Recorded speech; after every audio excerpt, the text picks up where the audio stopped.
And not only do we have inventory in the Philippines, we also are awaiting some supplies coming in that are in transit. Oh, naniniwala ba kayo doon that we are in good shape? Ha? Kayo ba ay naniniwala na we are in good shape? Alam mo, sa lahat ng presidente talaga sa buong mundo, ito pinakasinungaling. Ay, magandang araw mga banateros. Eto na naman. Andito na naman ang inyong pinakapaboritong fake news spreader sa balat na YouTube Post D at your service at pasasakitin na naman natin ang mga ulo at ay balon-balunan puso, isip at kaluluwa ng lahat ng mga kupal, animal, buwisit, pabigat, mga walang silbi sa bayan, switik, salot, putok sa buho, hindot, palamunin, sinto-sinto, baliw, abnoy, sabog, batak, bangag, adik, pusher, kawatan, kurakot, magnanakaw, membro ng sindikatong, kuratong baliring sa gobyerno. Lahat ng mga manguumit, mandurukot, lahat ng mga magnanakaw, lahat ng mga nangungupit sa pera ng gobyerno, mga kurakot, lahat ng mga demonyo, Satanas, Judas, Barabas, Hestas. Kamusta naman ang buhay-buhay? Kamusta naman po mga bossing? Ayan, maraming salamat po sa pagpatangkilik ninyo sa lahat ng ating mga videos. Mabuhay ang bayang Pilipinas. At tayo ay nandito pa rin sa the beautiful city of Davao. Kahapon umatin tayo mga bossing ng misa para sa ika-isang taong anibersaryo ng kademonyohan ni Remulla, magkapatid na Remulla, ni Marbil, ni General Torre. May tanong nga ako meron nga akong tanong tungkol kay General Torre. Yung bang taong ganito kaitim ang pagkatao, kaitim ang budhi? Yung bang taong ganito kaitim ang balat? Yung bang taong ganito kaitim ang pagkatao? Kapag yan ba ay nasunog sa impyerno, masusunog ba yan o magbabaga lang?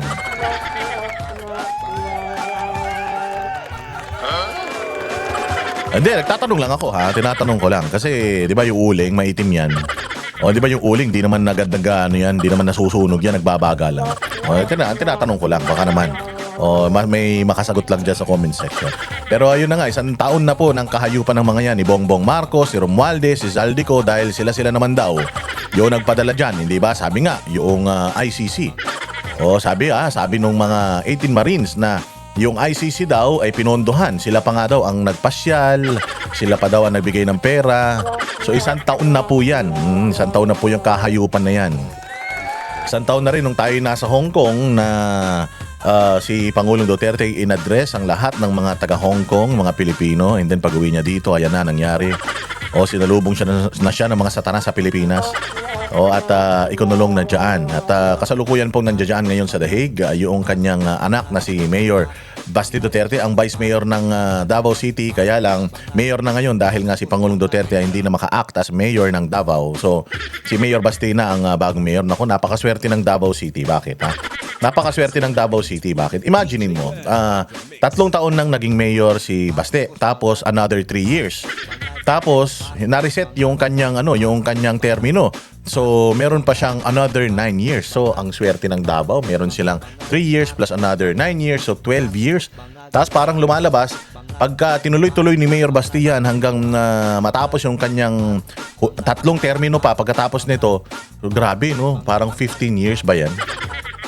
15 years siyang magiging mayor ng Davao City. Nako, napakaganda na siguro ng Davao City sa 15 years. Kasi hindi naman sa pag-ano, although puro Duterte naman yung mga nakaupo dito sa Davao City. Siyempre, kahit papaano, iba pa rin pagka iisa lang yung mayor mo, mayor, pag siya lang. Kasi yung mga vision niya for the city, magagawa niya ng walang patid. Siyempre, yung mga priorities niya, magagawa niya ng tuloy-tuloy. Kapag ikaw kasi mayor o kapag mayor ka, kahit na, halimbawa, siya, tapos napalitan siya ng kapatid niya, halimbawa, syempre kahit papaano, iba rin yung priorities nung ibang Duterte. Halimbawa, si Inday Sara, iba din yung priorities ni Inday Sara. Si Baste, iba din yung mga priorities ni Baste. Syempre, kung halimbawa, 15 years kang magiging mayor ng isang syudad, dire-diretso, nako, napakadami ng development ang magagawa niya. Tuloy-tuloy na programa. Yung advokasya tuloy-tuloy. Pakaganda. So nandito tayo ngayon sa Davao. Nag-attend tayo kahapon. Nakita natin si VP Sara. Nag-attend tayo dyan ng misa, yung Bring Him Home Mass, at grabe mga bossing, grabe. Pinagkaguluhan talaga si Inday Sara. Napakaganda lang kasi nung sitwasyon kasi syempre misa no. Pumunta tayo doon tapos disiplinado yung mga tao talaga dito sa Davao, hindi sila nagkakagulo eh. Sobrang punong-puno yung simbahan pero during ng misa nagkakagulo yung tahimik yung mga tao talaga nagdadasal. Pero pagkatapos na ng misa, noong tumayo na si Inday Sara, nako po, unti-unti na sinasaniban yung mga taga Davao at talaga namang grabe, sumisigaw sila sa loob ng simbahan ng Duterte. Considering na sawang-sawa na dapat yung mga tao dito sa Davao kay Inday Sara, dahil syempre naging mayor siya dito, taga dito naman siya, sawang-sawa na dapat yung mga tao sa kanya. Pero alam mo, grabe yung mga taga Davao City. Tapos ito pa, dami mga lumalapit sa akin, Boss Dada, taga Kidapawan ako, Boss Dada, taga Sarangani ako, taga Jensan ako. Nagpunta pa sila dito para lang umattend sa misa ni Pangulong Duterte. Or misa para kay Pangulong Duterte. Considering that it's on a Wednesday, Miyerkules po yung misa na yan. May mga pasok sa trabaho yung mga tao, pero grabe, ang dami pa rin mga tao na dumagsa talaga para magdasal para sa safe na pagbabalik ni Pangulong Duterte dito sa bayang Pilipinas. Sana makabalik siya. Oo, syempre sabi nga, prayers can move mountains. O bagamat alam natin na highly political ang ICC at alam natin na ever since naman ang defense team ni Kaufman ay panay ang petisyon, pero kahit isa sa kanyang mga petisyon ay hindi na sinasagot ng ICC o puro kabaliktaran ang sinasagot ng ICC. So ano na rin tayo, ready na din tayo doon sa conviction ni Pangulong Duterte. Ready na rin tayo na hindi siya pauwiin dito. Pero bagamat ganun man, tanggap man natin na hindi tayo huminto sa pakikipaglaban, hindi tayo huminto sa pagsigaw, hindi tayo huminto sa pagdarasal. May milagro mga bossing, may milagro, huwag kayong mag-alala. Bagamat hindi pa natin yan nakukuha ngayon, pero malapit na ibibigay yan sa atin basta sama-sama tayo magdarasal. Alright. Oo. So ayan nga mga bossing, napakaganda ng ating experience dito at nakapamigay tayo ng mga parapernalyas. Nakapagbigay tayo sa mga mangilang-ilang banateros ng Banateros shirt, Boss Dada shirt, ng Banateros for Inday Sara kalo, ang tawag nila sa Bisaya kalo, sombrero.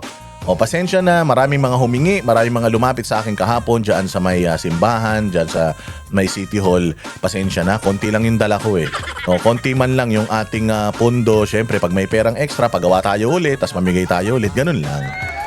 O, so ipon-ipon lang. Pagawa tayo, bigay sa mga kababayan natin. Pag meron, go. Pag wala, better luck next time. So maraming salamat sa mga na-meet natin dyan sa simbahan. Daming mga nagpa-picture sa atin dyan. And maraming nakaka-appreciate ng ating effort na ginagawa para sa bayang Pilipinas. Maraming salamat sa inyong suporta. At syempre, mag-follow, mag-like, mag-share ng lahat ng mga videos dito sa YouTube channel natin ito and sa Boss Dada 2.0. Mag-subscribe po kayo doon, mag-share po kayo ng mga videos. And syempre sa ating mga Facebook pages, dalawa po yan. Follow po kayo dyan and share ninyo yung ating mga i-share ninyo yung ating mga malulupit na mga na mga alam nyo na, mga videos. Okay, so simulan na natin kagad dahil mahaba-haba itong ating pag-uusapan. Patungkol pa rin dyan sa gitnang silangan. Oo, patungkol pa rin dyan sa gitnang silangan. Gitnang silangan ba yan? Middle East. Oo, maraming tawag dito yung mga issues na kinakaharap natin ngayon, yung mga issues ng sa pagtaas ng presyo ng gasolina. Pakinggan natin yung ating pinakamamahal na presidente patungkol sa kanyang huling statement kasi hinihinga natin sila ng statement.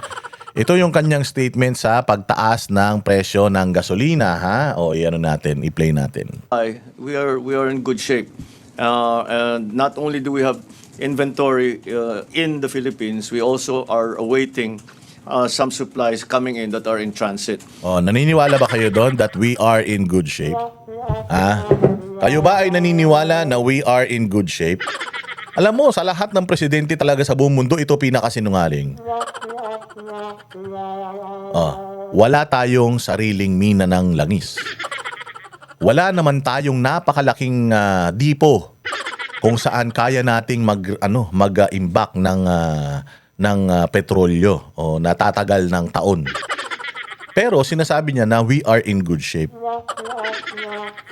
Ang buong mundo na ang nagsasabi na mahirap ang sitwasyon ngayon. Ang Japan, naglabas na sila ng milyon-milyong mga bariles ba tawag na doon? ng langis. So, ang ibang mga bansa dito talagang alalang-alala na sa magiging epekto netong gera na ito. Pero, putya, ganito katindi Pilipinas. Sabi ko nga sa inyo, sa isip ni Bongbong Marcos, putang ina, ang Pilipinas ang pinakamayamang bansa sa buong mundo. Sa utak nito ni Boy Sipon, nakita niyo yung Sipon, 'di ba? Mayroon ng video si Pangulong Duterte, sabi ni Pangulong Duterte. Talaga itong mga adik. Hindi na nila kayang kontrolin yung mga sipon nila, tumutulo na lang yan ng kusa. Kakahiya. Oo, 'di ba? Pumunta ron sa UN, wala na nga mga presidente. Tingnan mo, pumunta ka sa UN, nagsalita ka doon, wala mga presidente doon, ikaw lang. Wala nakikinig sa iyo doon, tumulo pa 'yung sipon mo. Puro kahihiyan na lang talaga binibigay mo. Ngayon kung maririnig ng buong mundo itong sinasabi mo na we are in good shape. Putang ina, sa lahat ng bansa sa buong mundo, ikaw lang nagsasabi na we are in good shape. Lahat ng mga bansa sa buong mundo sinasabi nila na maghanda tayo, hindi natin ini-expect ito, medyo mahihirapan tayo, problema ito dahil karamihan ng ating mga ginagamit sa enerhiya dito sa bayan natin nanggagaling dyan, nagkakaroon ng gera, so harapin natin ang katotohanan, magtulong-tulong tayo. Pero itong ulol na ito, we are in good shape? Oo, di ba? Mapapaka ka talaga, we are in good shape. Pucha, ikaw nga hindi ka in good shape eh. We are in good shape. Papakasinungaling mo talaga. Meron daw tayong inaantay ng mga shipment coming from other source. Pucha yan. Sigurado ka ba na yung panggagalingan niyan, yung source na yan na sinasabi mo, sigurado ka ba na magbibigay talaga ng petrolyo? Kung yung source mo, kumukuha lang din doon sa Middle East, syempre, yung bansa na yan, na source na yan, itatago rin niya yung stock niya. Syempre, pansariling gamit nila, di ba? Loko-loko talaga eh. We are in good shape. Pucha, matindi na talaga ang anay sa utak nitong tao na to. Habang ang buong mundo nag-aalala, ang gusto niya, wag tayo mag-alala. Paano hindi kami mag-aalala? Ikaw, presidente. Hindi mo nga alam kung paano pauuwiin yung mga kababayan natin sa ibang bansa, sasabihin mo in good shape. Wala kang may ipadalang eroplano papunta ron para pauwiin yung bayan mo, yung mga kababayan mo, sabihin mo we are in good shape. Di ka ba nahihiya na gusto pang tumulong ng Singapore sa atin para lang mapauwi yung mga kababayan mo, wala kang sariling kapasidad? Sabihin mo we are in good shape. Loko-loko. Ano pa? Ang pinaaral ko lang kung yung mga in transit, baka naman nandun sila sa lugar ng peligro. So, para maging accurate yung kalkulasyon. Loko-loko, di ba? Anong sabi niya? We are in good shape. Meron tayong sapat na imbak ng petrolyo at meron pa tayong ini-expect na mga shipment coming from other source. Ang hindi lang natin sure is kung yung magpapadala sa atin, nandoon ba sila? Sa lugar kung saan nagkakagulo. Abay, gago ka pala eh. Sasabihin mo we are in good shape tas hindi ka pala sigurado. Hindi ka sigurado kung saan manggagaling yung sinasabi mong source. Lahat buong mundo nag-aantay na madeliveran sila ng mga petrolyo, ng produktong petrolyo galing sa mga bansa na nagegera, hindi lang ikaw. Napaka-special mo naman. Napaka-special mo, special delivery ka. So sabi niya, safe daw tayo, okay tayo, pero hindi niya alam kung apektado yung maghahatid sa atin. Ang lakas ng tililing talaga nito. Walang iyan tao na ito. Natin. Pero hindi naman daw. Yung pagsara ng Straits of Hormuz, hindi kasama dun sa kalkulasyon so far. O yun naman pala, yung sinasabi mo. Hindi mo alam kung apektado sila, pero hindi naman daw. Klaseng report to. Nang tokwa tong presidente natin, no? Ano ba tinitira mo kasi? Medyo pahinga-pahinga rin naman sa pagtira para hindi masyadong lutang na lutang. Walang Diyo naman nakaharap ka sa international community tapos ganyan ka magsalita. Ano pa? So, so in terms of supply, but that doesn't mean that we're not doing anything. Naghahanap tayo ng iba't ibang lugar na makapagbigay ng supply sa atin. O, naghahanap, may nahanap ka na.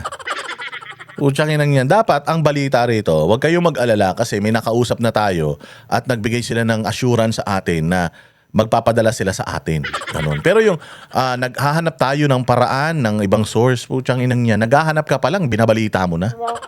Ibalita mo na pag may nahanap ka na. O magbibigay ang Brunei, magbibigay ang Malaysia ng petrolyo sa atin dahil sobra-sobra ang stock nila na bagamat lahat ng mga bansa ngayon ay nag-struggle, napili nila tayo kaya palakpakan natin ang sarili natin. Ganun sana, hindi eh.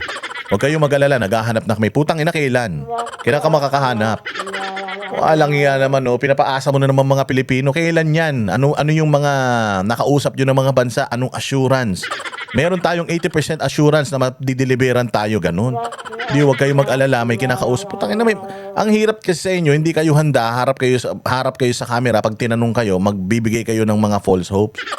Bigla kayong magbibigay kayo ng mga kasinungalingan. Kaya tumutulo yung sipon mo eh. Palagay ko utak mo yan. Yung tumulo dyan, hindi sipon. Palagay ko yung utak mo dahil tunaw na. We are talking to many other countries who we normally do not buy oil from. But hopefully we will be able to come to an agreement with them. So wala pang agreement. So wala ka pang dealings. So wala pa. Ba't anong binibigay mong assurance sa mga Pilipino kung wala ka pa namang resulta? Magbigay ka ng assurance pag may resulta na. Let's say for example, nag-commit ang Taiwan na magbibigay sa atin ng ganito. Nag-commit ang Japan na magbibigay sa atin ng ganito. Dapat ganun, hindi yung wag kayong mag-alala. Nakikipag-usap na kami. Sana maganda resulta. Abay putang ina, wala pa palang resulta, niyayabang mo na. Kahit naman ako, kaya ko makipag-usap kahit kanino kahit sa multo. Ikaw nga nakikipag-usap ka sa multo Kasi yung kinakausap mo, baka multo yan baka tatay mo na naman yan. Kahit naman sino pwede makipag-usap kanino. Ang tanong, may resulta ba yung usapan? Yun ang importante. Tangina, usapan pa lang, pinagyayabang mo na. Pag siningil ka na naman dyan, nasaan na yung sinasabi mo mga kinakausap mo? Baka nakalimutan mo na yan. Baka hindi mo na matanda na kinakausap mo yung mga. Tsaka ang tanong, gusto ka ba nilang kausap? Baka ayaw ka nilang kausap. Anak ng tinapay, kamantakin mo buong mundo may shortage ng petrolyo dahil dyan sa gera dyan. Tapos sasabihin mo, easy lang kayo, kami bahala. Lanjo. Bopol. And that we will get further supply from them. But the real problem here that everybody is having to deal with is hindi natin alam kung gaano katagal ito. Hindi natin, kasi yung presyo, kung saan pupunta, hindi natin how long, kung tataas man, tumaas na nga, gaano katagal ba yung pagtaas na yun? Ito ba ay pangmatagalan, permanent na ba ito? Ano bang mangyayari? Yun ang problema talaga. And ang problema, ikaw. Ang problema, nandiyan na yung problema na yan. Nagbabadya na yung problema na yan. Alam natin na anytime magiging full-blown yung away ng mga bansa na yan. And alam natin when that time comes, may hirapan tayo. Anong measures ang ginawa ninyo? Meron ba kayong forecasting? Kung mangyari ito, gera na ito at tumagal ito ng 1 taon. Ito ang dapat plano natin. Di ba? Hindi reactive kayo. Nung nangyari yan, dun lang kayo nagplano. Nung nangyari yan, dun lang kayo nag-isip. Tingnan mo, nangyari yan ni repatriation yung pag-uwi lang ng mga kababayan natin na maaapektuhan. Majority, karamihan ng mga Pilipino nandiyan sa Middle East, yung mga OFW natin nandiyan. Ano ang plano mo kung sakaling magkaroon ng gera dyan? Alam mo naman na lagi may gera dyan Simula pa nung panahon ni George Bush, ginigera na yan Iraq, Iran, di ba? Israel, lagi gera na dyan sa Syria, kung saan, Afghanistan. Di ba? Ang tagal-tagal na nanggigera dyan. So ngayon, kung halimbawa magkaroon ng full-blown na gera, ano ang contingency plan mo? Sa mga kababayan mo nga, wala sa gasolina pa. Mayabang ka. Siyempre, libre kayo gasolina Taong bayan nagbabayad ng gasolina yun. Laging full tank yung mga sasakyan nyo. Paano na may mga Pilipino? Wala kayong plano. Sana bilang presidente ng Pilipinas, nung umupo ka dyan, nakita mo may conflict na doon, sana nagplano ka na. Sino din? Department of Energy ganito. Baka kasi magkaroon ng gera dyan. Ano yung pinaka pwede nating gawin? Ang supply natin gaano tatagal? Tatagal lang, sir. Itong mga itong mga depot natin ng mga gasolina. Lang yan. Kung halimbawa walang papasok kaya lang natin mag-imbak ng enough para sa 1 buwan. Mahirap yan kasi maikli yung 1 buwan. Ano ba ang kailangan natin para mas mapahaba pa yan? Pwede ba natin gawing 1 year yung supply natin? Kaya ba nating mag-imbak ng ganun? Sir, hindi po, wala tayong facility. Yun ang iproyekto natin. Gumawa tayo ng mga facilities na since wala naman tayong pinagkukunan ng sarili natin na langis, gasolina, Wala tayong minahan ng langis dahil wala naman tayong pera para i-explore yung mga natural gas natin dyan sa mga islang pinag-aawayan. What if gumawa tayo, mag-construct tayo ng mga depots para makapag-imbak tayo ng good for 1 year para kahit na tumaas yung presyo, yung ano natin, yung merkado natin pagdating sa gasolina, stable. Stable, kaya nating laruin. Kasi nga, syempre kung 1 year yung supply mo, tapos magkaroon ng problema doon, di hindi tayo masyadong maapektuhan. Pagka naubos yung stock natin, habang naubos, i-replenish natin. Medyo nagmamahal na yung pinang-replenish natin. Pero at least, malalaro pa din natin. Di ba? Yung mga ganun. Halimbawa, nagkagera dyan sa Middle East. Anong gagawin natin sa mga tao natin? Kailangan, bawat embassy, makipag-tie up na kayo sa mga, airlines, tapos kailangan pagputok pa lang yan, bandilyo na kagad sa mga tao. Sinong gustong umuwi na. Di ba dapat ganun? Hindi. Kita mo, parang mga tanga yung mga tao humihingi ng ayuda sa inyo. Para mga tanga yung mga tao na, putsang ina, pauwiin nyo na kami, gusto na namin umuwi. Para wala kayong eroplanong pinadadala doon. Ang problema kasi sa inyo, reactive kayo. Kung ano lang yung problema, pag nagka-problema, doon lang kayo nagsusolusyon. Mga hayop It's the same problem. Nung nasa JP Morgan ako, pinag-usapan namin na matagal ito. Pati sila nag-a-analyze sila kung ano yung takbo ng financial markets.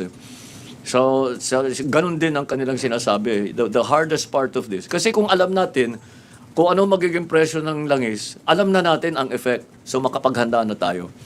Pero ang presyo ng langis ay hindi lamang dahil sa supply, volatility is also a big factor. Pag hindi tayo nakakasiguro kung gaano katagal pa ito, even the supply will be affected. Kasi yung mga supplier ng langis, syempre sasabihin nila, yung nasa amin, hawakan muna namin. Yun naman pala alam mo naman pala yun ba't sinasabi mo kanina na we are in good shape? Nang sinasabi mo kanina, okay lang tayo. Yan naman pala, alam mo naman pala na medyo delikado yan. Dahil syempre, kung may shortage sa buong mundo, meron akong mina, uunahin ko yung bansa ko. So paano ngayon yan, Bongbong? Ngayon yung sinasabi natin na wala kang sariling minahan. Nakaasa ka lang sa iba, nakaasa ka sa merkado. So anong gagawin mo? Mag-imbak ka na ng marami. Hindi ba ganun naman? Mura ang bigas ngayon. Bumili na tayo ng maraming bigas, mag-imbak tayo. Para kasi kapag ka naging mahal ang bigas, doon pa lang tayo mag-imbak, lugi na tayo. Habang mura ngayon, mag-imbak na tayo ng marami-marami. Para kung halimbawa man, tumaas ang presyo ng bigas, marami tayong imbak, hindi tayo maapektuhan ng pagtaas ng presyo. Hindi ko alam kung posible to, pero kung naggawa tayo ng maraming mga oil depot sa Pilipinas, kaya sana maglalas ng supply, kaya lang wala Wala, sa bagay, wala naman ding utak to Baka maipit kami pag pinagbili namin ito, tapos tumagal ito, kami naman ang mauubusan. So they can be very conservative or less so. Depending again on the planning horizon, kung tawagin. If it's going to last this long, 1 month, 2 months, or 1 week, whatever it is. But we don't know. That's the problem. So we don't know, wala na. Hindi natin alam. So yun ang problema. So okay ka na doon. Hindi ka na mag-iisip ng paraan. Wala kang plano na in place. If ever this will last 2 months, 3 months, 4 months, 5 months, 6 months to 1 year, wala kang contingency plan. Ba't mo binibigyan ba't mo sinasabi sa tao na okay lang tayo? Ba't sinasabi mo sa tao na maayos ang supply natin? Kung ikaw pala sa sarili mo, alam mo na hindi mo alam kung kailan matatapos ito. Di sana, hindi natin alam kung kailan matatapos to. One thing that I can assure you, hindi tayo magkakaroon ng problema sa supply for the next 6 months kasi enough yung supply natin for 6 months. But beyond that, medyo may hirapan tayo. But since 6 months pa naman yan, ngayon pa lang naghahanap na tayo ng ibang pagkukunan para pag naubos or sakali mong tumagal, maubos yung supply natin, may replenishment tayo, nakikipagtayap tayo ngayon. Huwag kayo mag-alala. Dapat ganun. Hindi. May kausap na tayo na magsusupply sa atin when push comes to shove. Or if ever na humaba to ng 1 taon or more than that. At saka hingi ako sa inyo ng tulong na wala namang bansa na dito ready sa ganito. So hingi ako ng tulong sa inyo na kung ano ang magiging desisyon ng gobyerno ay sana isuportahan ninyo at sana magtulong-tulong tayo para mairaos natin tong pagsubok na to. Yung mga ganun. Napakasinungaling. Puros kasinungalingan lang alam kasi. not know how long it's going to last, when the actual war is going to end, what the end will look like, and how it will change, how everything will change. Dahil kahit ano pang mangyari, ay talaga magbabagong sistema. And what will that new system look like? So, So anong plano mo when the system changes? Kung ano nang in place na mga plano mo? Sana sinabi mo na diyan. Ito yung mga plano natin if ever na hindi matatapos kasi yan bongbong. Yung away ng mga yan panahon pa ni Kristo Biblical yan Sabi ko nga sa inyo, itong mga Palestino at itong mga Hudyo, galing to sa isang lahi lang ni Abraham Noon pa nag-aaway-aaway na mga ito Hanggang ngayon nag-aaway. So paano mo sasabihin matatapos yan in 1 year, 2 years? Hindi matatapos yan. Habang may tumitibok na puso, buhay yung isa sa mga yan, mag-uubusan ng lahi yan. Ano ang plano mo sa mga ganong instances? Nga. Speeches na walang kakwenta-kwenta. Akala ko ba nagtapos ka sa Wharton? Buta ganyan ba tinuturo sa Wharton? Puros katangahan? Those are the unknowns that we are having to deal with now. Alam mo, dapat kasi dito, BBM, mag-set ka ng proper expectations.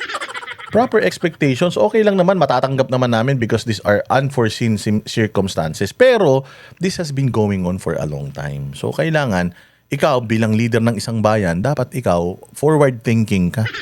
Hindi ka yung reactive, dapat proactive ka. If ever this happens, dapat laging worst case scenario, meron kang plano. Hindi yung putangin na. Sabi ko nga sa'yo, si Bongbong Marcos, Pilipinas na. Tingnan nyo to, gasoline boy lang, mas matalino pa sa kanya. Hindi na yan makontrol ngayon ng mga DOA kung mag-increase man bawat litro ang mga gasoline station. It is because wala talaga supply unless the DOA will prepare the price protection sa mga gasolinahan. At saka, Tingnan mo. Si Kuya, taga Caltex si Kuya, gasoline boy lang. Hindi naman natin minamaliit. Pero sigurado naman na mas mababa ang trabaho na ito kaysa sa isang presidente. Napakalayo ng diferensya ng isang gasoline boy sa isang presidente. Pero tingnan mo kung paano mag-isip ang isang gasoline boy kumpara mo sa presidente ng Pilipinas na tumutulo yung uhog. Di ba? Ito siniset ni Kuya na gasoline boy. Siguro nagtanong sa kanya, Kuya, ang taas na presyo ng gasolina. Paano ba to? Hanggang kailan to? Si Kuya gasoline boy, may sagot siya. Sa totoo lang, mahihirapan tayo. Hindi kayang kontrolin ng Department of Energy yan. Kasi ganito, kasi ganyan. May mga ganun na sinasabi si Kuya. Buti pa si Kuya, merong alam yung presidente. Wala man takin mo ang opening statement ng presidente na we are in good shape. Kuya, totoo ba na we are in good shape? prepare din sila na dapat may mga consistent supply sa bawat gasolina. So that was the time na pwede sila magsabi na huwag itaas ang presyo. Yan yung sinasabi ko. Sabi ni Kuya, sa mga gasolinahan, basta may consistent supply, mayroong supply, hindi sila pwedeng magtaas. But pag naubos yung supply, ayun na. Doon na tayo ngayon magkakaproblema. Diyan ngayon lalabas yung sinasabi ko sa inyo na kailangan marami tayong supply na nakaimbak sa Pilipinas. Saan? Sa mga gasolinahan, hindi lang sa gasolina. Maliliit lang mga tangke niyan eh. Dapat gumawa tayo ng maraming mga oil depot na mapag-iimbakan natin ng gasolina good to last for at least 1 year. At least 1 year. O kapag meron tayong ganong karaming imbak, o di kahit ganong magkaroon ng gera dyan, sa loob ng 1 taon, sufficient yung natin, yung supply at hindi masyadong gagalaw yung presyo, kayang i-sustain for 1 year. Kaya nga sabi ko nga sa inyo, tingnan mo, ang Kingdom of Jesus Christ ni Pastor Apollo Kibuloy. Alam mo ba ang forecasting nila? Forecast nila na if something happens sa Pilipinas, if let's say, magkaroon ng taggutom sa buong mundo, alam mo ba na ang Kingdom of Jesus Christ mabubuhay nila yung mga sarili nila for the next 3 years? 3 taon. 3 years. Yun ang sinasabi ng Kingdom of Jesus Christ. Yun ang sinasabi ng mga members. Kasi bakit? Meron silang may sarili silang taniman, meron sarili silang palayan, may sarili silang taniman ng ganito, ng ganyan, ng ganito, ng ganyan. So, kung yung kingdom citizens lang, ilang milyon sila, kaya nilang pakainin yung mga sarili nila, good for 3 years. Kahit daw hindi sila kumilos, kahit daw hindi sila gumalaw, mabubuhay sila ng 3 taon. Ganoon nilay ni Pastor Kibuloy yung forecasting niya ng wealth ng kanyang kingdom nation. Pantakin mo dito sa Pilipinas, meron ba tayong ganyan? Wala. Ito nga, sabi ko nga sa'yo, ilang buwan pa lang, ilang araw pa lang naggegera tong mga to. Hirap na tayo eh. That's because yung mga taga-gobyerno natin, hindi nila iniisip yung mga ganyan. Magkakaroon ng kagutuman, baka biglang magkaroon na naman ng COVID, magsarado na naman ekonomiya. Kasi grabe na talaga ang sitwasyon ngayon. Hindi lang sa missile tayo pwede mamatay, pati sa sakit. Yung mga sakit ngayon nagmutate. Ibig sabihin, yung dating lagnat lang, nagiging COVID na. Yung dating dengue lang, nagkakaroon na ng mga kidney failures and kung ano-ano pa. So parang lumalala lahat. So pagdating ng mga panahon na may mga mangyaring ganito at kailangan at talagang tumigil ang ikot ng mundo, 3 taon mabubuhay ang mga taga KOJC. Ang mga Pilipino, wala. Bakit? Putang ina, paano? Habang buhay ng mayaman ang mga putang ina niyan dahil mga magnanakaw. Pera ng gobyerno, 805 billion ninanakaw ng mga hudas na yan. So, ang pinaplano lang nila yung buhay lang ng sarili nila, buhay ng pamilya nila, mga anak nila, kabit nila, mga anak nila sa labas, mga kalaguyo nila. Yun lang ang kumbaga nakaplano. Pero yung buhay ng mga Pilipino, wala talaga silang plano. Diyan ngayon lumalabas yung sinasabi nito ni Kuya Gasolinahan na kung enough ang supply ng gasolinahan namin, hindi kami magtataas. Pag naubos siya, magtataas. Wala tayong magagawa ron. Why? Bakit, kuya, wala tayong magagawa? At the same time, wala nang dumarating na order from Middle East.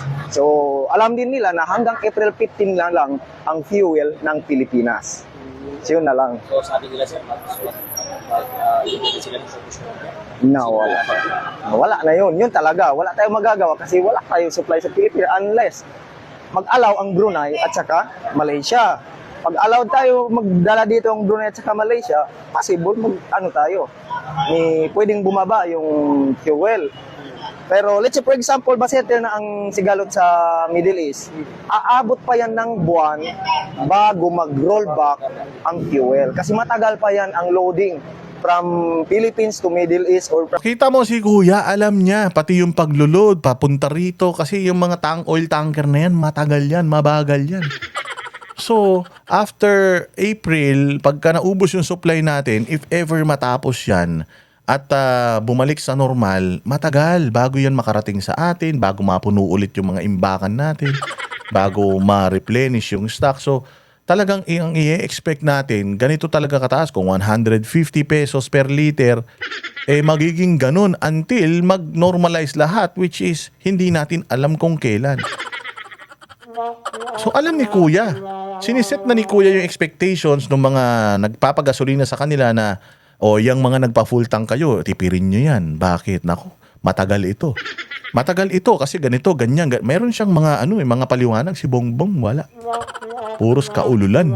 Middle East papunta sa Pilipinas. So doon pa lang tayo magkakaroon ng mga konting rollback, pero as of now, nawala talaga. Yes. O, diba? Siniset niya na expectation, hindi niya binubudol yung mga nagpapagasolina sa kanya. Hindi katulad ni BBM na binubudol niya na naman yung mga Pilipino at sinasabi niya na huwag kayong mag-alala. Maayos ang supply ng Pilipinas, ganito, ganyan. Diba? Luka-luka eh. Tarantado talaga eh.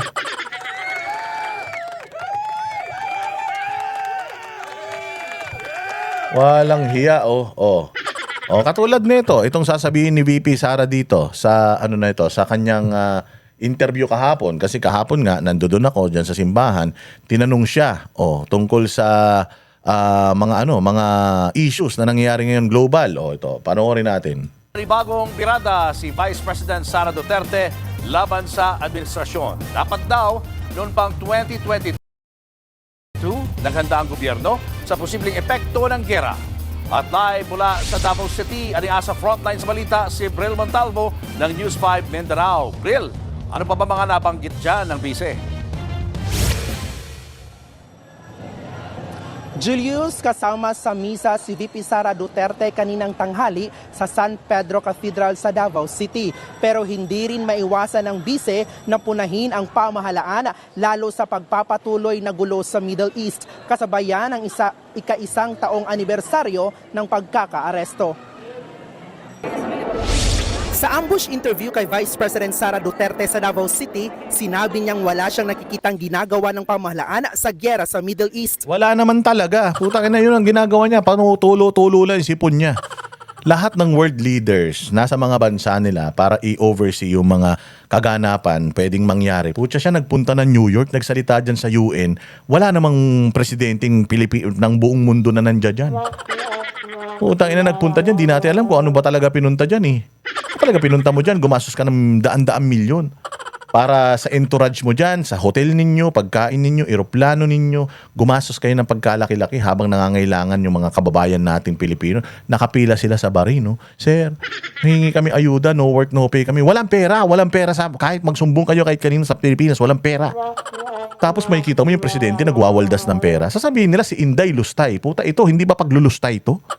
Hindi ba paglulustay itong ginagawa nila na to? Ilang milyon yung ginasta nila dyan? Ilang milyon yung hinahabol nyo kay Inday? 125 milyon yung hinahabol nyo kay Inday. Na i-disperse naman nila ng maayos o ano naman nila, nailagay naman nila sa mga programa ng maayos. Etong ulol na ito, yung pagpunta niya dyan, gaano kalaki ginastos niya dyan? Hindi ba paglulustay yan? Hindi nyo ba pwedeng sabihan yung presidente natin na, sir, huwag ka naman muna alis ng alis. Kung kailan naghihirap tayo, mayroong problema sa Pilipinas, layas ka ng layas.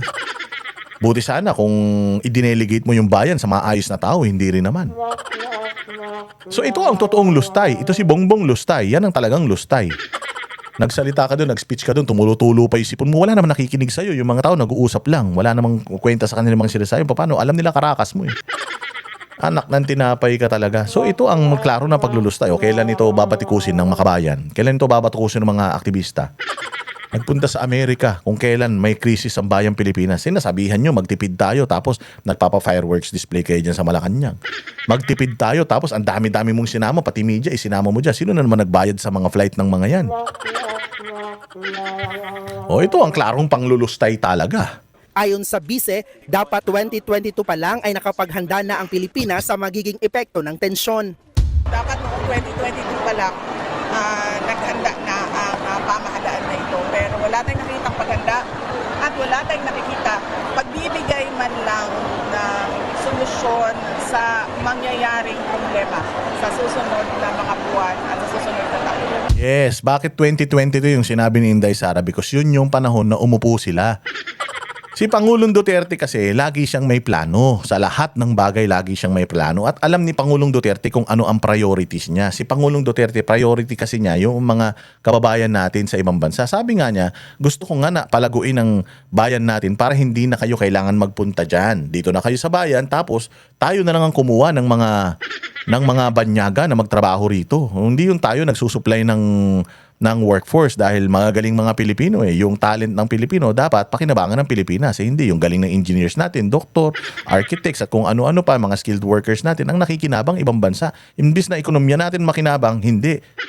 So ibinabalik na lang yon sa pamamagitan ng remittances. Pero kung itong mga professionals na ito, itong mga bright minds na ito ng mga Pilipino nandito sa Pilipinas at dito nila ina-apply yung kanilang katalinuhan at kagalingan, makikinabang tayo. So, dahil importante kay Pangulong Duterte ang mga Pilipino, meron siyang mga contingency plans, meron siyang plano if something happens, di ba natatandaan ninyo ang daming mga deployment ban ni Pangulong Duterte dahil mas importante sa kanya buhay ng mga Pilipino, hindi mababoy yung dignidad natin. Di ba nag-impose siya ng deployment ban sa Middle East, di ba? Na kahit na magalit yung mga kababayan niya, importante sa kanya yung kapakanan na nakakarami yung maprotektahan niya. Pero si Pangulong Duterte, and I'm pretty sure na if si Pangulong Duterte presidente ngayon, hindi yun papayag na sabi nga niya putangin na kahit mang-agaw ako ng eroplano, magpapadala ako ng eroplano dyan para mapauwi ko lang kayo. O ngayon, si Bongbong, meron ba? Anong araw na ngayon? O 12 na ng Marso, kailan pa nagsimula yan? Ang dami ng mga bansa, nagpapauwi na ng mga tao. Namantakin mo, Singapore, lumapit pa sa atin para, oy, may problema ba kayo? Putangin na ninyo. Yung eroplano namin doon, ang daming gusto sumakay na Pilipino para sa mga Singaporean lang yun. Ang daming gusto sumakay na Pilipino, walang hiya kayo. Hindi nyo ba inaasikaso yung mga nyo doon? Mga kababayan nyo doon? Tulungan namin kayo. Kung gusto nyo tulong, mantakin mo nag-aalok ng tulong. Bakit ka naman mag-aalok ng tulong kung alam mo may kapasidad itong bansa na ito? Nag-aalok ng tulong yung ibang bansa sa atin, lalo na yung Singapore. Kasi alam na Singapore, wala tayong kapasidad. Hindi ba nakakahiya yan sa mga loyalista? Kasi sabi nga, ba't mo ako tutulungan? Halimbawa ako, naglalakad ako, bigyan mo akong pera. Kumain ka, putangin na mo, ba't mo bibigyan pagkain? May pagkain naman ako. May pera naman ako pangkain. Putangin na maliit mo ba ako? Di ba? Ganon. Mantakin mo tayo, gusto tayo limusan ng Singapore. Bakit? Kasi alam ng Singapore, walang kwenta yung pamumuno rito sa Pilipinas. Baka sabi ng mga Pilipino doon sa baka Singapore, puta malapit naman na Pilipinas, lalangoy na lang ako. sakay mo na ako kahit sa pakpak lang, makauwi lang ako. Ganun yung sinasabi ng mga Pilipino, kaya yung mga ano natin. So tama yung sinabi ni Inday Sara, wala silang plano sa mga susunod na buwan. If nag-escalate ito, wala silang plano. Sa gasolina, wala silang plano. Sa bigas, wala silang plano. Sa walang mga tahanan ng mga Pilipino, wala silang plano. Sa pagtaas ng presyo ng bilihin, wala silang plano. Meron lang silang plano kay Inday Sara kung paano siya patatalsikin. Yun lang ang plano nila. Ang plano nila politikal, kung paano na nakawin ng pera at saka kung paano ididiin ng mga Duterte para hindi na sila manalo sa eleksyon. Nandun lang plano nila, nakafocus lang doon. Pag tinanong mo sila, sir, anong gagawin natin sa problema na to? Sir, anong gagawin natin sa ganyan? Wala. Pag-aaralan, pag-isipan, pagpaplanuhan, laging ganun. Tang-inan yan. Pati kawalan daw ng aksyon ng administrasyon sa mga sangkot sa flood control projects, wala. Mag-iisang taon na rin yan, ma'am, simula nung sinabi ng dati ni Pangulong Marcos na Natawa si Inday doon Dating Pangulo, hindi pa dating Pangulo yan, ikaw naman. Pangulo pa ngayon yan. Ikaw ang magiging susunod na Pangulo. Gets na namin yun, pero hindi dating Pangulo yan. mahiya naman kayo. Totoo naman, mahiya naman kayo, 1 taon na. Tangina, hanggang ngayon wala pa rin nakakulong. Hanggang ngayon si Bong Revilla pa lang yung nakakulong. Si Bong Revilla na walang kamalay-malay, natalo na nga nung eleksyon, putang ina, siya pa ang ginamit ng administrasyon para lang may masabi na may nakakulong. Nakakulong naman sila Diskaya. Putang ina yung mga sila Diskaya. Sila nga ang magtuturo nung sino ang mga kawatan na mga amo nila. Putya, sila ang kinulong. Samantalang yung mga tinuturo nilang mga amo nila, malaya. Yung mga tinuturo nilang mga amo nila, papunta-punta pa sa Amerika, pa speech, tumutulo pa yung sipon. Yung mga tinuturo nila ng mga amo nila, putya, andyan sa Congress. Ang sasarap ng mga buhay. Imbis na gumawa ng mga batas, nakapakinabang para sa Pilipinas, putang ina, walang ginagawa kundi ibagsak si Inday Sara. Mga hayop talaga. Mag-iisang taon na yan, hanggang ngayon wala pa rin nananagot sa flood control scandal. Dumalo si VP Sara sa misa kasama ang mga supporters para sa unang taon ng pagkakaaresto ni dating Pangulong Rodrigo Duterte. It is unthinkable that a government, no matter the political differences with the administration, would send a citizen to a foreign jurisdiction to be detained and tried for crimes against humanity na walang basihan at walang maayos na witness. Yun lang talaga plano nila. Plano lang nila talaga kung paano sirain ng mga Duterte, kung paano palubugin ng mga Duterte, kung paano si Pangulong Duterte mabulok na doon sa ICC, kung paano si Inday Sara ay hindi na makatakbo sa any position in the government. Nandoon lang yung plano nila. Papayag ba kayo nun? Binoto nyo sila para magtrabaho sa bayang Pilipinas, para alwanin ang inyong mga buhay, angatin ang inyong mga buhay. Putangin na yan, inuubos nila pera ng taong bayan para pabagsakin nila yung mga Duterte. Himbis na ilagay nila yung pera ng taong bayan sa serbisyo, nilagay nila yung pera ng taong bayan sa political attack sa mga kalaban nila sa politika. Papayag ba kayo niyan? Tanginan yan. Isang taon na sila galit at hindi humupa yung galit hanggang hindi mabalik dito sa Pilipinas si dating Pangulong Rodrigo. Patuloy daw na mag-a-apply ang kanilang kampo para sa interim release ng ama kahit papaulit-ulit itong madinay. Una nang sinabi ng bise na hindi na siya umaasang mapapauwi pa sa Pinas ang dating Pangulo. Nagpunta naman sa Korte Suprema ang Duterte supporters para dalhin ang kanilang signature campaign. Kasama si Senador Robin Padilla, panawagan nila sa SC na aksyonan na ang mga nakabinbing petisyon kaugnay sa pagkakaaresto sa dating Pangulo. 1 taon na po siya doon, kaya nangalap po kami ng mga tunay na pirma, tunay na mga tao na pumirma po para ipakita po sa Supreme Court na naghahangad na po kami lahat ng desisyon nila. Hindi po ito magic na pumirma lang kung sino-sino. Sa misa rin ginunita ng kaanak ng mga nasawi sa Jaguar ang araw na ito. Makulong ng habang buhay si Duterte, huwag muna siya mamatay pa. Ulul, mga adik! Mga adik ang mga pamilya nyo. Para mapagbayaran naman niya ang ginawa sa aming mga biktima. Biktima. Pero yung mga biktima ng mga biniktima ng mga biktima ng mga pukinang ng mga pamilya nyo, mga walang hiya kayo. Sinusunog na sa impyerno yung mga pamilya nyo, pati kayo. Mahalaga sa amin ang para kay Duterte na makulong man siya o mabitay man siya. Para kay Ina mabitay? Putang ina mo, Lola. Kapal na mukha mo. Kung meron dapat bitayin kayo. Mga salot kayo sa lipunan. Bitayin daw, gago. Ulul! Mga walang hiya kayo. Pakinggan ninyo. Ginamit nyo pang mainstream, ito naman mainstream media rin. Mga tarantado rin talaga eh. Oh, di ba? Oh, ito, ano natin, i-play pa natin to, isang interview ni Inday Sara. Pasok. Ang Senate ngayon is may hesitancy sa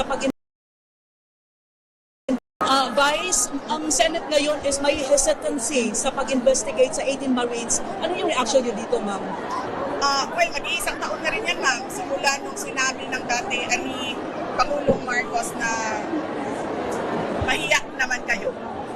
No? Sa mag-iisang taon na yan, hanggang ngayon, wala pa rin nananagot sa blood control standard, sa katiwalian na nangyari sa 2023, 2024 at 2025 budget.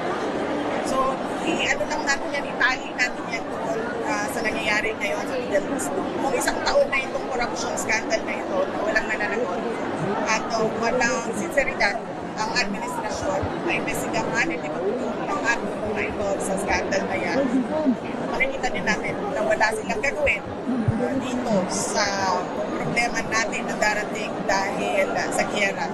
At ang sinasabi dito ni Inday Sara, kahit na ano pang ano pang gawin natin, this is gonna be it until 2028. Oh, ito na to. Mag-expect pa kayo ng pagbabago, mag-expect pa kayo, magtitinoy mga kayo, wala na yan. Wala na yan, ito na yan. Ito na yung ano pa ine-expect nyo? Expectorant pa kayo? Oo, kaya nga sabi ko, sana bukas na eleksyon eh. Para at least man na ma-skip na natin yung ilang mga taon na maghihirap ang bayang Pilipinas eh. Pero huwag kayo mag-alala. Malapit na yan mga bossing, malapit na yan. Oo, pakinggan natin yung yung speech ni Inday Sara patungkol diyan sa isang taon na pagkabilanggo ng kanyang ama diyan sa ICC, yung ginawa nitong hayop na mga taga-gobyerno na to pangingidnap sa tatay niya. Anibersaryo na ng kademonyohan nila. Sabi ko sa inyo, delikado kayo. Oo, delikado kayo dahil yung impyerno, inaantay na kayo unti-unti. Putsang ina, parang yung mga sangkot dito sa pangahayop kay Pangulong Duterte, parang unti-unti nagdi-deteriorate na sila. Nangangayayat na sila lahat. Pasok, Inday. Assalamualaikum warahmatullahi wabarakatuh. Madayawag mayong adlaw kaninyong tanan. Magandang araw sa inyong lahat. Ngayong araw, ginugunita natin ang unang anibersaryo ng isang kaganapang sumubok sa ating demokrasya at sa mga prinsipyo ng due process at rule of law. Ang naganap na extraordinary rendition o kidnapping kay dating Pangulong Rodrigo Duterte ay isang seryosong paalala na ang batas ay hindi dapat ginagamit bilang sandata para sa politika o personal na interes. Ang pagyurak sa karapatan ng isang individual sa pamamagitan ng mga irregular na proseso ay hindi lamang pag-atake sa katarungan, ito ay hamon sa ating pambansang soberanya. Ang isang tunay na malayang bansa ay pinapatakbo ng sariling mga institusyon na malaya mula sa anumang panlabas na panghihimasok o dikta. Ang anibersaryong ito ay isang panawagan para sa ating lahat na manatiling mapagmatyag. Kailangang manatiling malaya, tapat at matatag ang ating mga institusyon laban sa anumang pagsubok na baluktutin ang hustisya. Walang sino mang Pilipino ang dapat pagkakaitan ng proteksyon ng ating saligang batas. Sama-sama nating itaguyod ang isang Pilipinas kung saan ang batas ay kalasag ng katarungan at ang ating soberanya ay iginagalang ng lahat. Patuloy nating ipaglaban ang dangal ng ating bansa. Mahalin natin ang Pilipinas para sa Diyos sa bayan at sa bawat pamilyang Pilipino. Syukran. Yan. Napakalinaw. We've been harping this. We've been harping this since last year pa na ang bayang Pilipinas ay hindi dapat pinanghihimasukan ng ibang bansa. And itong nangyari kay Pangulong Duterte, isa ito sa pinakamatinding pagtataksil sa bayang Pilipinas. And I hope na mapanagot ang lahat, bawat isa, mula doon sa pinakamaliit na accomplice nila hanggang sa pinakamalaki, mapanagot dito sa katraidoran na ito na pagsuko sa isang kababayan natin, more so isang napakahusay na presidente, pagsuko sa kanya sa ibang lahi.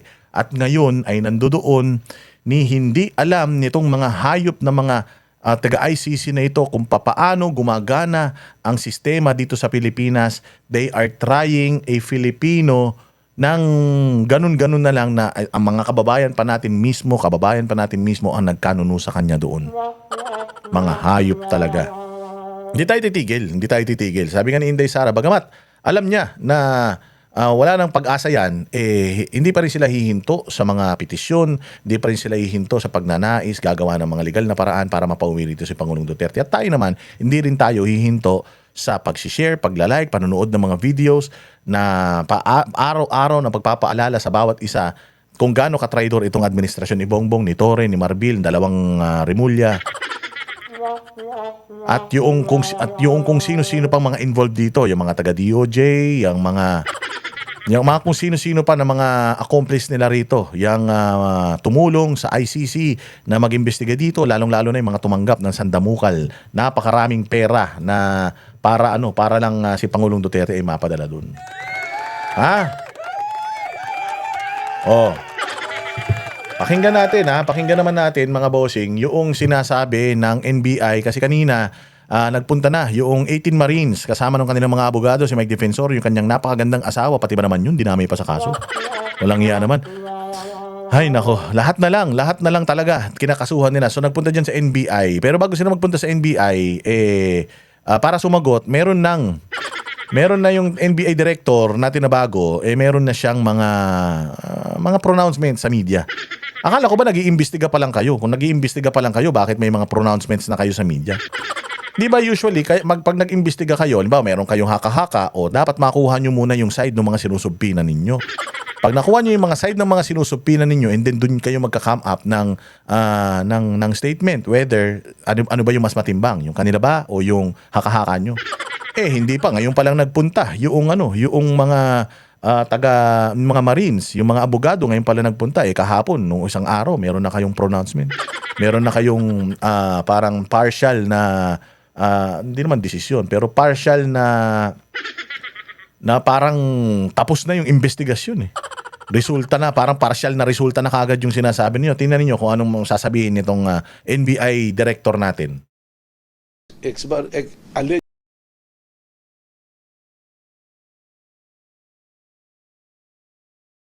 Ex-Marines. Kasi mali na po kagad, let me correct that, sinasabi 18 Marines. Mali na po kagad kasi meron din po kaming sertifikasyon at pruweba na yung 18, apat doon ay driver bodyguard. Hindi po Marines lahat. So dapat, ang patawag sa kanila, 14 Marines and others. Diba? Dapat ganun. Lumalabas po kasi, apat hindi. Tapos ang isa man lumalabas, hindi naman lahat sila ay naglingkod kay Saldico as close-in bodyguard. Yung 8 po, identify na namin kung sino talaga yung kanilang pinaglilingkuran na driver at bodyguard. So there are already inconsistencies po. Sana umaten po sila. Yung tanong nyo ilan, in-expect po namin umaten sila. Ayun naman pala, pinapaatin nyo tapos nilalabas nyo na kagad yung mga nakalap yung impormasyon. Dapat hindi ganun. Dapat kung talagang may mga impormasyon kayo, dapat ang press conference mo na. Meron kasi kami mga information parang conflict doon sa kanilang mga salaysay. Pero sasabihin ko na lang yun kapag yung resulta ng investigasyon, kapag nakausap na namin sila ng personal. Kasi kailangan maitanong namin sa kanila yun at mabigyan nila kami ng pruweba na yung impormasyon na meron kami, initial na mga information na meron kami, hindi tugma. Or yung initial na information na meron kami mali at yung kanila yung tama. Dapat bago tayo nagbigay ng mga ganitong media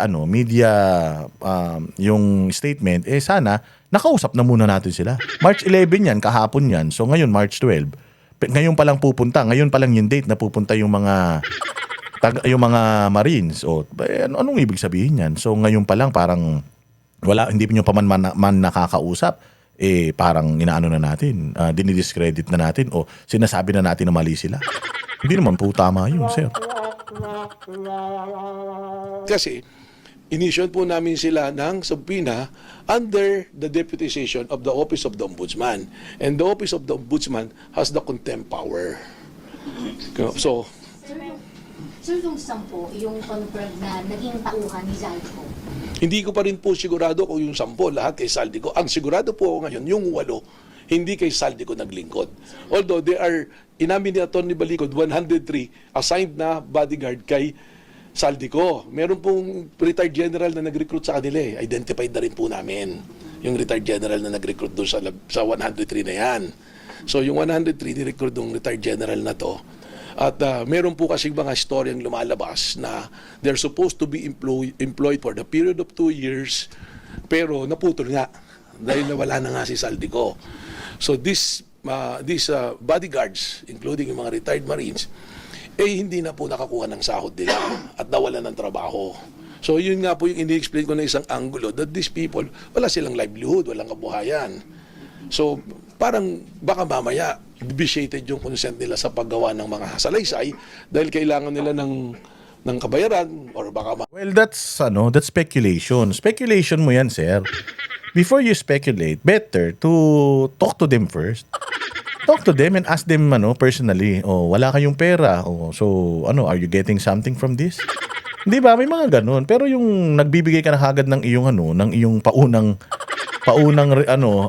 desisyon, rekomendasyon, ano ba tawag dito, o paunang spekulasyon, mali po yan. Ibig sabihin, kung nag-speculate na kayo na ganyan, hindi nyo pa man sila nakakausap, hindi, bias na yung paano ninyo.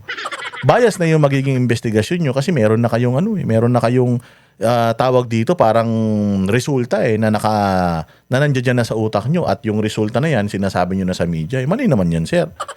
Oo, kung talagang gusto nyong magtiwala ang taong bayan na napatas yung inyong pagdinig, sana hintayin nyo munang makausap nyo sila.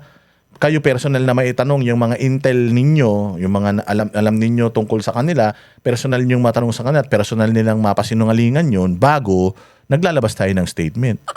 Hindi pa man nagsisimula yung investigasyon, may statement na kayo, bakit pa kayo mag-iimbestiga? Mamaya meron din sinisiguraduhin natin na walang panunuhol, walang pananakot doon sa pagbibigay nila ng kanilang testimonya, ng kanilang affidavit. Sir, ano yung magiging susunod na proseso natin kung walang sisipot sa kanila bukas? Well, we will coordinate with the Office of the Ombudsman because we are deputized. So we will probably recommend na baka kailangan ma-exercise yung contempt power or probably we will determine magpadala ulit kami ng panibagong subpoena. Ang problema nga, hindi na natin alam kung saan na nagpunta. Although the address given is the address of the Office of Atty. Balicod. Kasama po sa subpoena si Atty. Balicod? Kasama po. Kasi siya po yung nagsalita. Pero po sa kanila lahat binigyan nyo? Lahat? Bali yung 18, tapos ayan, so na-play natin yan. I-play naman natin, mga bossing, yung nangyari kanina sa NBI pagpunta ng mga sila Balicod, sila Defensor. Tingnan natin kung ano nangyari. Maganda tong maganda tong debate standoff na to diyan sa NBI. Pasok. For the record, the subpoena, it says here to provide relevant information on the investigation being conducted by this bureau in relation to the deputation to conduct background investigation and verification from the Office of the Ombudsman on the joint affidavit dated 23 February 2026 of Bernard Tube et al. So it appears on your authority from the Ombudsman that you just want to ascertain the identity of the appliance. But tell us if you want to go beyond your deputization. Ayan so nakita nyo, nag-appear si Mike Defensor, yung asawa niya, yung Marines, nagpunta sila sa NBI. Ang subpoena sa kanila ng NBI, background checking lang. Background checking. Ang gustong mangyari ng NBI, i-isolate sila or kausapin sila isa-isa, i-interrogate sila. Mali yun. Labag yun sa karapatan ng mga kasi nandiyan sila as resource person, as witnesses. So mali, naiaano mo sila, na itatrato mo sila na parang mga suspect. I-interrogate mo sila isa-isa. Nandiyan sila para sumagot doon sa subpoena ng background checking. Check yung mga credibility nila. Pero siguro hanggang doon lang. Kung meron pa kayong ibang itatanong sa pagkakaintindi natin, kung meron pa kayong ibang topic itatanong, kailangan mag-issue kayo ng panibagong subpoena para doon. Para makapagdala kami. Kasi ang dala lang nila ngayon yung pagkakakilanlan nila. Prueba na talagang nagtrabaho sila kay Saldico, prueba na talagang Marine sila, prueba na talagang mga Pilipino sila. Kasi yun lang naman ang subpina. Pero kung magtatanong kayo tungkol doon sa mga ebidensya nila, wala kaming dala. O kailangan mag-issue kayo ng separate subpina para doon at bigyan nyo kami ng mga dapat namin tanungin, dapat namin sagutin ng mga katanungan ninyo para makapagdala kami ng mga supporting evidences para masagot yung mga katanungan ninyo. Pero yung one-on-one na interrogasyon, hindi kami papayag dyan. O lalong-lalo na yung inyong NBI director meron ng pronouncement sa media na ganito, na ganyan, na ganito, na ganyan. Delikado yan. Just let us know. Of course na po, ano. But yung background investigation and verification will also go beyond mere name and so we will have questions for them pertaining to their background. So you are no longer limited on the ascertainment of the identity of the 18, but you would want to dwell on matters raised in their sworn statement. Definitely, So that's your direction. we will be limited to that only. We will be limited to the sworn affidavit submitted before the Ombudsman. Yes, that's my Will you be allowing us to do that?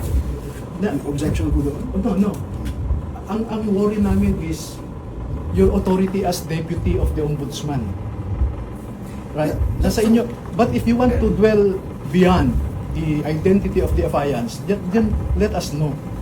Yeah, we are letting you know that. Diba? Because if you want to interrogate them with respect to their affidavit, I am only the single lawyer for the 18, and you will now dwell on their constitutional right to be assisted by counsel of their choice. But just to be clear, no, they are not suspected of committing any offense. So hindi po ito custodial investigation. Let me repeat that this is not a custodial investigation. But it's the same. If you want to be present when your clients are interviewed, you are more than welcome to do so. Yes, because that is the source of our confusion, sir. No, because no less than the head of your office is ubiquitous in media, already saying that 4 of the people are not in fact Marines, 8 of them were not in fact employed by Saldico, and he even said a lot more. Let me just point this out.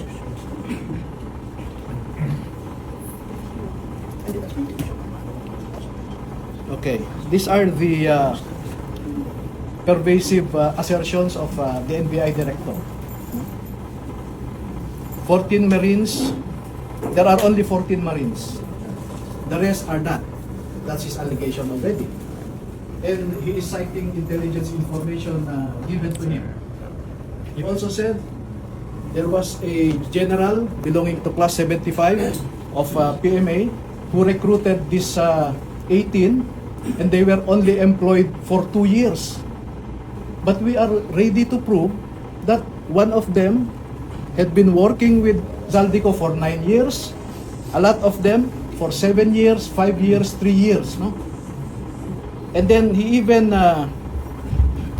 implied something venal or something corrupt on this 18. He said, these 18 have executed their affidavit because of economic reasons. Na wala daw silang trabaho at wala silang kita, hirap sa buhay. Next, may sinabi pa siya na we verified the flight detail of airtaxi.ph, and according to the certification given to us, there was no flight to Ilocos Norte between 2023 to 2025. But the affidavit says it was in 2022. Why did he skip the 2022? So, I think the director, and I'm sure you will follow what the director is saying, because I know, Attorney Raimundo, that you are very close to the new director. Okay? Sir. No. Let me just finish. No? So my concern as a party involved here is that you subpoenaed us to ascertain the identity of the 18. Now you are telling us you want to go beyond the identity of the affiance. So, under what authority are you trying to do that? Because you are limited by the deputation by the Ombudsman. And if you want to get into the details, the Ombudsman already sent me a letter requiring us to perform a positive act of supplying additional information, etc., etc. So, my worry now is, Ombudsman will conduct a factual investigation. NBI will also conduct its own factual investigation that is beyond the deputation of Ombudsman. And you know that the law fronts on two agencies investigating the same factual issue because of the danger of two agencies coming out with different results. That is what the law prohibits. So that's why, with due respect, sir, Attorney Raimundo and ma'am, no? Let us limit our exercise now to conform with your subpoena. But if you want to dwell further, send us the proper subpoena so that we can also bring the affidavit, the pictures or videos attached to that affidavit, and some other evidence that you may require. But for now, I'm afraid that we cannot provide any answer to you that is beyond the identity of the 18. Thank you po. Thank you. Are you finished? Excuse, let me just respond briefly. May I just make a manifestation so you can respond to both of us at the same time? Go ahead. Attorney Raimundo, we are here lest anyone think that we have something to hide. That's why we are refusing. Let me give you the context.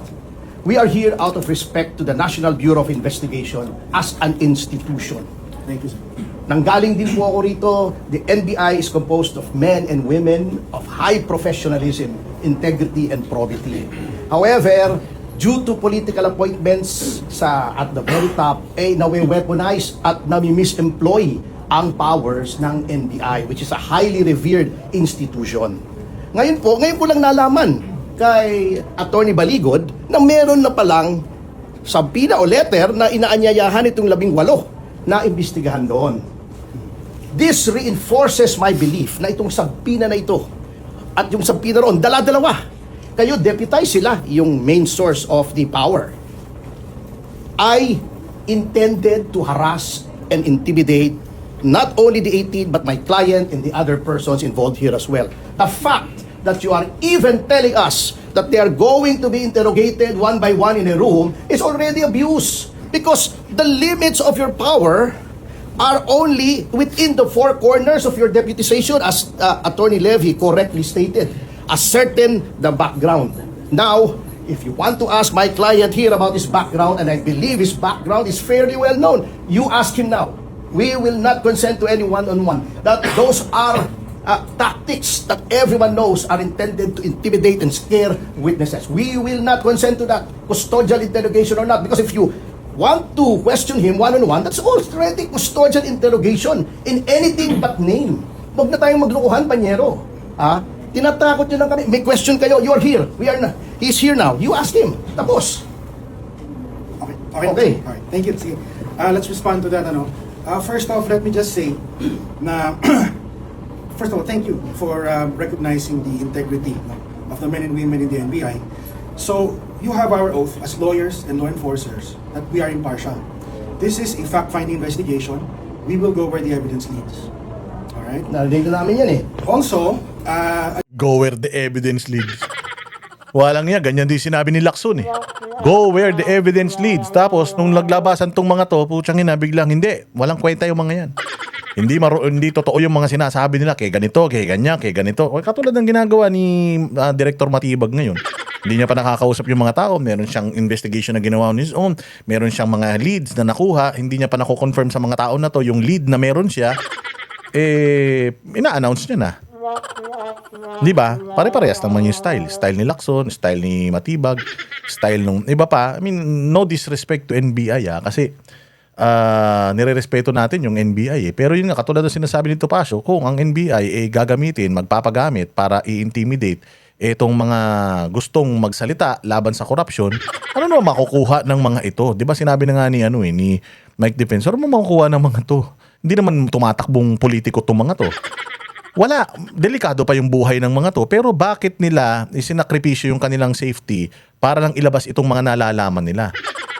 Oo, kasi nga nakita nila na putyang ina sila hirap na hirap, tapos yung mga amo nila, yung mga dinideliveran nila, putya, pera ng taong bayan, yung nananakaw, tapos pinapang good time lang ng mga ito. Habang yung mga anak nila, hindi nila alam paano nila pagtatapusin ng pag-aaral, ang daming problema ng Pilipinas, walang pera Pilipinas, tapos makikita mo, mali-mali tayong perang dinideliver nila. Hindi ba? Kumbaga, for the first time, itong mga tao na ito, pinanindigan nila yung kanilang prinsipyo at sa kabila noon, magiging delikado yung kanilang pamilya. Bakit natin itatrato pa na ganito? Diba? Dapat nga, binibigyan natin sila ng protection. The same protection that you're giving to Yusek Bernardo, dito kay Madriaga, the same protection na binibigay nyo dyan kay Alcantara, diba? Dapat ganun din yung itong mga binibigay na natin na tawag dito na protection sa mga tao na ito dahil wala naman, they have nothing to gain from this. Ang Pilipinas at mga Pilipino ang magbe-benefit dito sa mga pag napatunayan na may katotohanan itong mga bintang na itong mga Marines na ito. And saludo tayo sa mga Marines na yan na sa kabila ng ganitong klaseng pangaharas sa kanila, hindi sila umaatras sa laban. Narinig na namin yan. We will go where the evidence lead us. Kalokohan yan. Alam na namin since the start na this government has been weaponizing all branches ng gobyerno natin, na lahat ng mga agencies ng gobyerno natin para lang mapagtakpan yung kanilang mga pagkakasala, mapagtakpan yung kanilang pagnanakaw, mapagtakpan yung kanilang korupsyon. Gagawin nila lahat at all length, sabi nga nila, na para lang yan, gagamitin na naman si Pastor Kibuloy, isisequester yung kanyang mga ari-arian. Wala namang pera ng gobyerno ang ang ginamit diyan. Paghihirap naman yan ng bawat miyembro ng ng Kingdom of Jesus Christ, pero gusto pang kunin. Tapos eto na naman, may mga espiya sa China, kung ano-anong smokescreen ang ginagamit natin para lang mailihis etong totoong mga magnanakaw sa kaba ng bayan. Ninakawan tayo lahat, kahit ikaw, attorney, ikaw, Director Matibag, lahat tayo ninakawan ng mga yan. And alam ko, hindi naman kayo involved dito sa pagnanakaw na ito. Huwag natin hayaan na gamitin ng opisina natin, gamitin kayo, yung prinsipyo ninyo, kalimutan ninyo, dahil lang sa posisyon. Sana wag ganun. Sana isipin natin yung bayang Pilipinas. Kasi lubog na tayo, mantakin mo. Ang pinag-aawayan ngayon ng ibang bansa, teknolohiya na. Doon na sila nagtatalo-talo. Mantakin mo, tayo hanggang ngayon nasa politika pa rin. Hanggang ngayon, pag nanakaw pa rin sa pera ng taong bayan, nandoon pa rin tayo, hindi pa rin tayo umuusad. Paano tayo uusad kung magpapagamit tayo? Di ba? At hanggang dyan na lang po ang ating vlog. Maraming salamat mga bossing sa inyong panonood. Manatili po kayo, naka-like, naka-subscribe, naka-share. At kung nagustuhan nyo itong vlog na ito, merong super thanks dyan. Mag-super thanks kayo. Maraming salamat. Magkita-kita po tayo ulit.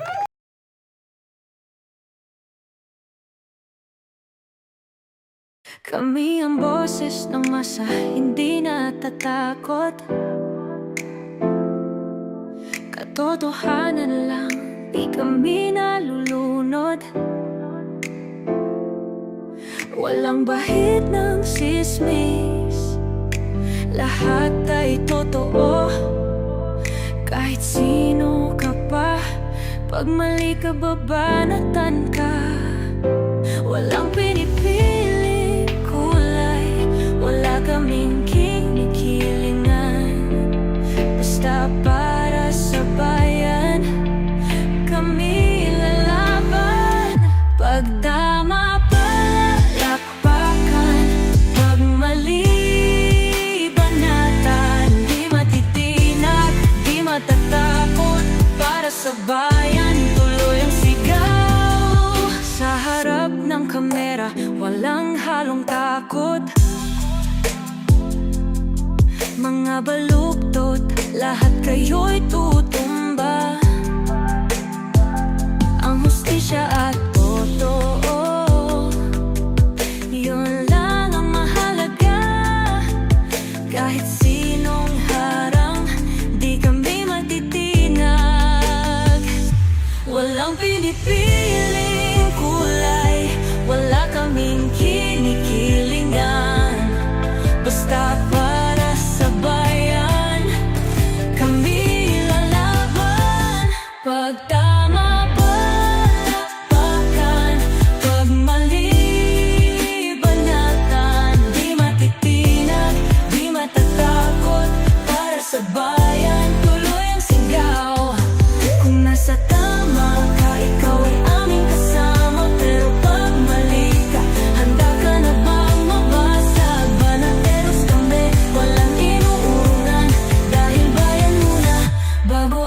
sarili.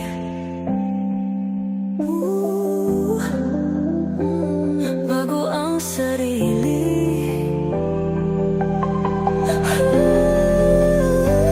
Pag tama palakpakan, pag mali banatan, banatersang sigaw, katotohanan ang